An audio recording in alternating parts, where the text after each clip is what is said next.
Hello，大家好，我係 Edward，歡迎大家再次收睇我嘅 channel 啦。今次呢，我哋就帶大家嚟到西沙 Sierra Sea 開箱一個呢我哋啱啱完成嘅項目。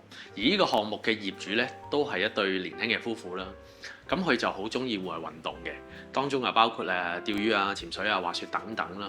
咁另外呢，佢亦都好好客啦，同埋都會煮下嘢食咁樣嘅。咁喺呢個515尺嘅單位呢，我哋點樣優化呢一個面積空間，去令到可以完成到佢哋想要嘅嘢呢？大家一齊睇一睇。咁屋主咧本身就好想擺到一張咧平時收埋啦，但係就可以容納到8至10個人嘅餐台。咁我哋就提議咧，不如就將原本嘅儲物房拆走咗，將呢一個空間咧就納入咗去飯廳嘅位置，咁佢就可以擺到呢一張咧容納到8至10個人嘅餐台啦。有咁大張台，我哋都要擺到咁多凳嘅。咁原本發展商咧，其實喺呢個位置咧係有一個玄關嘅櫃仔嘅。咁礙於佢嗰個 size 太細啦，咁我哋就提議啦，不如就特別訂做一個咧可以容納到大概8張凳嘅位置咧，就可以俾客人咧平時去同啲朋友聚會啦。原本拆咗間隔嘅位置嘅天花咧，其實都有部冷氣機嘅。咁好多時咧人多嘅時候咧，佢都要需要開埋嗰一部冷氣。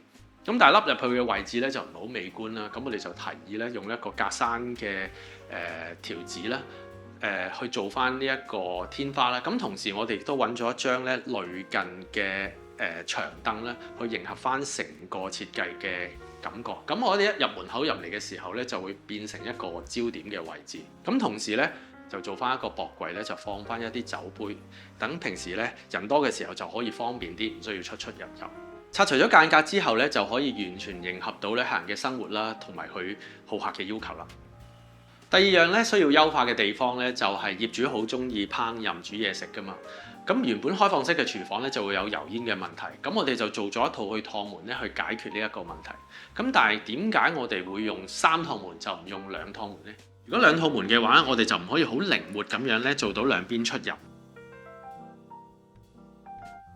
咁譬如業主要坐喺度食嘢或者做嘢嘅時候咧，入廚房我哋可以直接咧喺呢邊入，跟住喺呢邊出翻去，或者平時有啲活動咧都可以比較方便。但係2趟門咧就做唔到呢一個效果。另外咧，發展商原本俾我哋嘅框邊咧係灰色嘅，咁轉咗白色之後咧，望落去咧就唔會有一種違和感咯。另外咧，亦都唔會影響原本開放式廚房嗰種空間感。原本嘅牆身瓷磚咧有少少凹凸紋啦，咁啊冇咁容易清�潔啦。咁我哋就做咗一件不鏽鋼板咧，就擺咗喺爐頭嘅後邊，方便業主咧就平時可以清潔。但係顏色方面咧，我哋刻意咧亦都做咗跟發展商俾我哋嘅深灰色，咁令到個整體性咧比較一致。嚟到細房啦，我哋就為業主咧做咗兩邊，每一邊咧都有10尺半高嘅儲物櫃。咁業主本身好中意戶外運動啦，咁啊包括潛水啊、釣魚、滑雪等等咧，都有一啲大型嘅器材咧係需要收納嘅。咁裏邊嘅間隔咧，如果預先咧做好咗，等佢可以收納得咧比較整齊。另外咧，我哋就預留咗啲位置咧係俾佢晾衫啦。因為呢邊朝頭早係會曬到，所以就可以喺呢度咧將啲衫曬乾。咁另外仲有一個少少嘅要求咧，就係一張書台仔啦。因為業主咧好想係一個地方咧可以做到一啲簡單嘅文書工作。咁呢個位置正正咧就可以望住個海啦，做到一啲比較簡單嘅文書工作啦。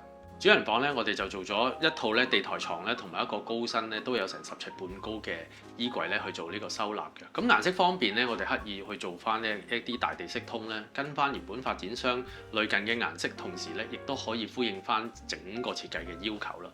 配襯翻呢個落地嘅大玻璃啦，同埋海景咧非常之唔錯嘅。天花嘅部分咧本身有一個橫梁壓頂嘅問題，咁我哋同客人嘅風水師溝通過咧，最後咧就做咗呢一種咧特色嘅天花，咁去完成到呢一個項目嘅。大家睇完呢條片咧，歡迎大家可以喺留言區留言啦。咁記得咧 like 咧 subscribe 同埋 share 我哋影片，同埋撳埋個鐘仔。多謝大家收睇，下次再見，拜拜。